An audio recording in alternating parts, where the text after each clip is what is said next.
Assalamualaikum warahmatullahi wabarakatuh. Perkenalkan, nama saya Abdillah Pandega Wijaksono, NPP 20352210065. Di sini saya akan menjelaskan tentang sejarah perumusan Pancasila sebagai dasar negara hingga penetapannya. Yang pertama, sejarah dirumuskannya Pancasila sebagai dasar negara adalah diawali dengan pembentukan Badan Penyelidik Usaha-Usaha Persiapan Kemerdekaan Indonesia atau bisa disebut dengan BPUPKI. BPUPKI adalah organisasi yang dibentuk untuk mempersiapkan kemerdekaan Indonesia sekaligus sejumlah syarat harus dipenuhi sebagai negara merdeka. Pada sidang pertama, BPUPKI, Supomo, Muhammad Yamin, serta Soekarno menyampaikan beberapa usulan tentang falsafah atau dasar negara Indonesia. Penyampaian ini didasarkan pada arahan Ketua BPUPKI, Rajitman Wedoningrat pada pidato pembukaan sidangnya. Usulan dasar negara yang disampaikan oleh Muhammad Yamin pada tanggal 29 Mei 1945, yang pertama peri kebangsaan, yang kedua peri kemanusiaan, yang ketiga peri ketuhanan, dan keempat peri kerakyatan, dan yang kelima kesejahteraan rakyat. Usulannya tertulis, ketuhanan yang Maha Esa, kedua kebangsaan persatuan Indonesia, ketiga rasa kemanusiaan yang adil dan beradab, keempat kerakyatan yang dipimpin oleh hikmat, kebijaksanaan dalam permusyawaratan atau perwakilan, dan yang kelima keadilan sosial bagi seluruh rakyat Indonesia. Dan selanjutnya usulan dasar negara yang disampaikan oleh Supomo tanggal 31 Mei 1945. Menurut Supomo, negara Indonesia adalah negara yang dapat mempersatukan semua golongan dan paham, perseorangan, serta mempersatukan diri dengan berbagai lapisan rakyat selanjutnya. Menurut Supomo, yang pertama persatuan unitarisme, yang kedua kekeluargaan, yang ketiga keseimbangan lahir dan batin, keempat musyawarah, dan yang terakhir adalah keadilan rakyat. Usulan dasar negara Soekarno pada tanggal 1 Juni 1945 yang bertulis tentang pertama kebangsaan Indonesia, kedua internasional atau peri kemanusiaan, ketiga mufakat atau demokrasi, yang keempat kesejahteraan sosial, dan yang kelima ketuhanan yang Maha Esa. Rajitman Wedoningrat pada pidato pembukaan mengatakan bahwa untuk mendirikan negara yang merdeka maka dibutuhkan suatu dasar negara. Pancasila ditetapkan sebagai dasar negara pada 18 Agustus 1945 oleh Panitia Persiapan Kemerdekaan Indonesia atau PPKI. Pada sidang pengesahan UUD 1945, PPKI mengesahkan UUD 1945 yang dimana terdapat rumusan Pancasila sebagai dasar negara Indonesia pada alinea keempat pembukaan UUD 1945.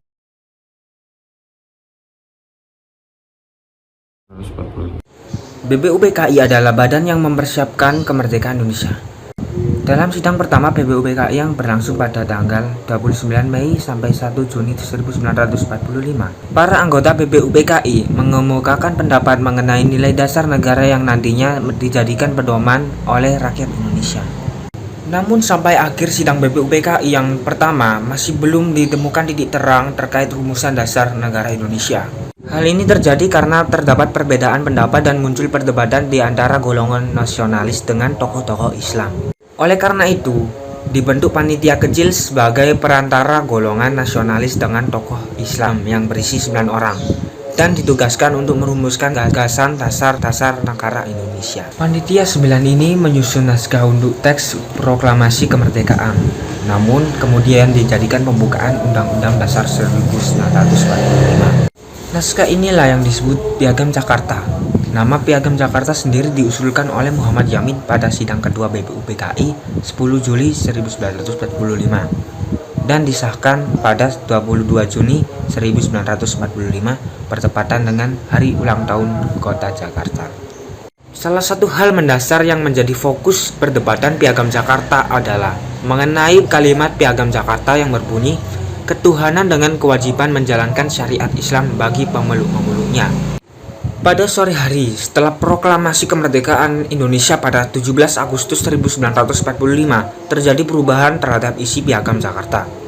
Kala itu Muhammad Hatta didatangi oleh perwakilan dari rakyat Indonesia bagian timur.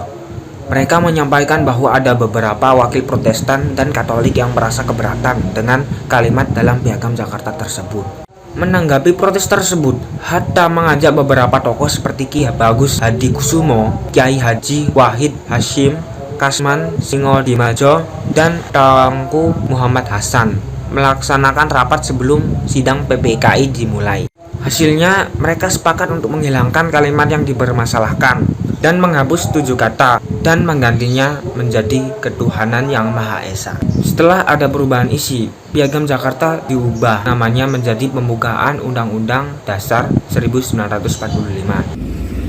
Sejarah perumusan Piagam Jakarta berawal dari dibentuknya Badan Penyelidik Usaha-Usaha Persiapan Kemerdekaan Indonesia atau BPUPKI yang bertugas mempersiapkan kemerdekaan bangsa Indonesia.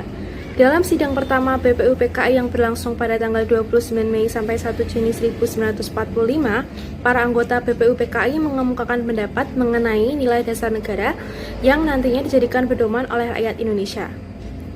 Namun, sampai akhir sidang BPUPKI yang pertama, masih belum ditemukan titik terang terkait rumusan dasar negara Indonesia. Hal ini karena terdapat pendapat berbeda dan muncul perdebatan di antara golongan nasionalis dengan tokoh-tokoh Islam. Oleh karena itu, dibentuk panitia kecil sebagai perantara golongan nasionalis dengan tokoh Islam yang bertugas untuk menyusun rumusan dasar negara yang disebut dengan Panitia 9. Tugas Panitia 9 adalah menyusun naskah rancangan yang akan digunakan dalam pembukaan hukum dasar negara yang kemudian disebut oleh Muhammad Yamin sebagai Piagam Jakarta. Piagam Jakarta yang dirumuskan oleh Panitia 9 berisi gabungan pendapat antara golongan nasionalis dan golongan Islam. Rumusan dasar negara dari Panitia 9 kemudian dijadikan sebagai preambul atau pembukaan UUD 1945. Rancangan pembukaan UUD 1945 inilah yang disebut sebagai Piagam Jakarta yang disahkan pada tanggal 22 Juni 1945 bertepatan dengan ulang tahun Kota Jakarta. Sore hari setelah proklamasi kemerdekaan Indonesia pada 17 Agustus 1945, terjadi perubahan terhadap isi dari Piagam Jakarta. Kala itu, Muhammad Hatta didatangi oleh perwakilan dari rakyat Indonesia bagian timur. Mereka menyampaikan bahwa ada beberapa wakil Protestan dan Katolik yang merasa keberatan dengan salah satu kalimat dalam Piagam Jakarta yang berbunyi ketuhanan dengan kewajiban menjalankan syariat Islam bagi pemeluk-pemeluknya. Menanggapi protes tersebut, Hatta mengajak beberapa tokoh seperti Ki Bagus Hadikusumo, Kiai Haji Wahid Hasyim, Mr. Kasman Singodimardjo, dan Mr. Tengku Muhammad Hasan untuk melaksanakan rapat sebelum sidang PPKI dimulai.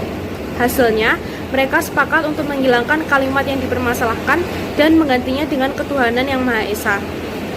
Setelah ada perubahan isi, Piagam Jakarta diubah namanya menjadi Pembukaan Undang-Undang Dasar 1945 yang diresmikan oleh PPKI pada tanggal 18 Agustus 1945. Bangsa Indonesia tidak serta-merta lepas dari berbagai macam permasalahan, seperti agresi militer, perang dingin, kemiskinan, dan separatisme.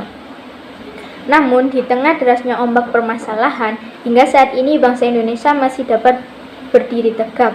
Hal itu dikarenakan bangsa Indonesia memiliki dasar negara yang kuat, konsisten, dan dapat diterima oleh masyarakat, yaitu Pancasila. Dasar negara adalah norma dasar penyelenggaraan bernegara yang menjadi sumber dari segala sumber hukum, baik tertulis maupun tidak tertulis. Pancasila sebagai dasar negara bermakna bahwa Pancasila dijadikan landasan dalam bernegara.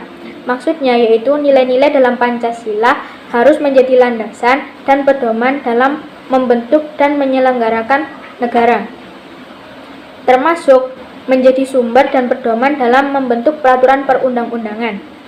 Hal ini berarti perilaku para penyelenggara negara dalam penyelenggaraan pemerintahan negara harus sesuai dengan peraturan perundang-undangan yang mencerminkan nilai-nilai Pancasila. Oleh karena itu, Pancasila harus menjadi benteng moral dalam menghadapi berbagai macam tantangan. Dengan adanya Pancasila, perpecahan bangsa Indonesia akan mudah dihindari, karena pandangan-pandangan Pancasila bertumbuh pada keserasian, keselarasan, dan keseimbangan. Hal itu juga mengapa hingga sekarang tidak ada sumber hukum atau filsafat yang bisa melebihi Pancasila. Hanya dengan dasar sejajar Pancasila saja, sebuah peraturan dapat menjadi hukum. Dan atas dasar Pancasila, Indonesia dapat menentukan arah kepentingannya.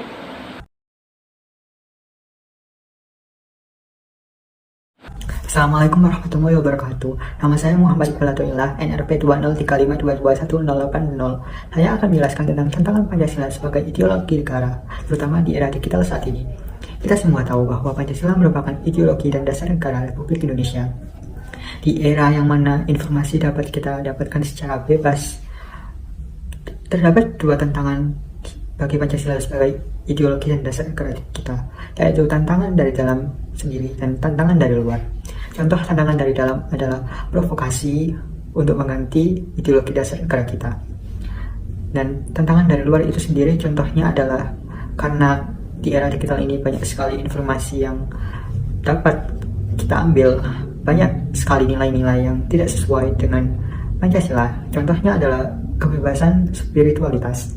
Di Indonesia, berdasarkan Pancasila, kita wajib dan harus memiliki keyakinan.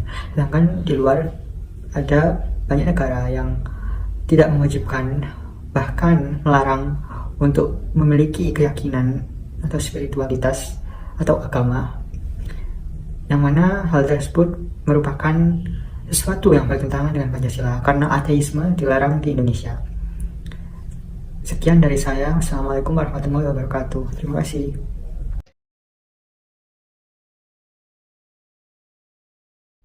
Berdasarkan survei acak dengan kriteria responden berusia kisaran 17 hingga 25 tahun, dapat diperoleh simpulan pengetahuan peserta terkait arus sejarah Pancasila yang dibagi dalam dua kelompok pengetahuan, yaitu 1. Seberapa kenal responden dengan dasar negara Indonesia? Berdasarkan survei, 95%, yaitu 18 dari 19 responden mengetahui dasar negara Indonesia adalah Pancasila.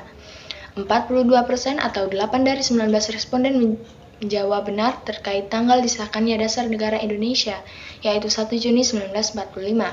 78% responden menjawab benar terkait orang yang merumuskan Dasar Negara, yaitu Supomo, Muhammad Yamin, dan Soekarno. 57% atau 11 orang menjawab benar terkait isi Dasar Negara yang dihubungkan dengan pembukaan Undang-Undang Dasar serta isi Piagam Jakarta. Kelompok pengetahuan kedua membahas tentang pengetahuan responden terkait BPUPKI dan PPKI. 14 dari 19 responden menjawab benar terkait Ketua BPUPKI, yaitu Dr. Rajiman W.D. Diningrat. 17 responden menjawab benar terkait jumlah sidang BPUPKI, yaitu sebanyak 2 kali persidangan. 15 dari 19 responden menjawab benar terkait nama Jepang BPUPKI, yaitu Dokuritsu Junbicha Sakai. 15 dari 19 responden menjawab benar terkait Wakil Ketua PPKI, yaitu Muhammad Hatta. Dan terakhir, pertanyaan tentang kapan PPKI melaksanakan sidangnya yang ketiga, yaitu pada tanggal 22 Agustus 1945. Responden yang berhasil menjawab benar sebanyak 12 dari 19 orang atau 63%. Sekian, terima kasih.